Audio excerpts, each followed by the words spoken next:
Hello again, it's Barry of Medway Libraries Infamy, and I also, as you may know by now, seeing as this is the third one of these that I've done, written a bit of poetry over the years.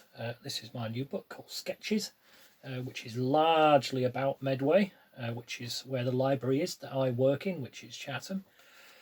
As you can see outside today, it's a bit dreary. It definitely is a chocolate hobnob and jumper sort of afternoon.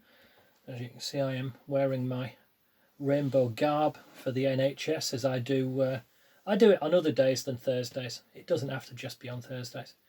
And who wants to be outside clapping in this, eh? But you know, solidarity.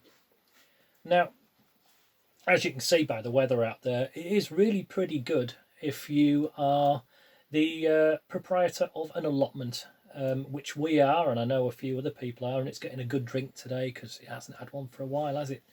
Now, our allotment neighbours on with a mate of ours called Tracy, and she has a daughter called Gemma.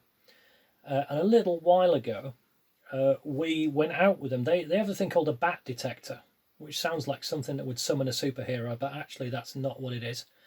It's a thing that goes out and listens for the little clicks and songs that bats sing to each other. And eventually, after tromping around for a little while, a year or two back, we actually found one, we think. And in celebration of that, and for Tracy and Gemma, I wrote a poem called Have You Ever Really Seen a Bat? A setting. This sugar moon dissolving in strong tea, beyond the grasp of municipal fir trees, a blanket for the performance. A signal.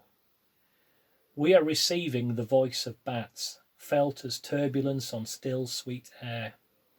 A ripple in the heart from an unknown frequency. A calling, reading the boneyard, laying hands on the cold iron gates, reckoning the dead by the rhythm of their last knockings. A few more clicks before the long sleep.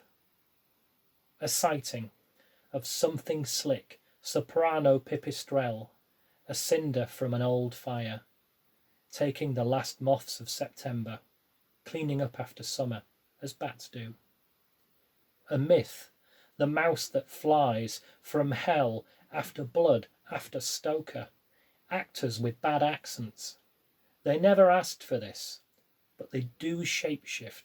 After all, have you ever really seen a bat?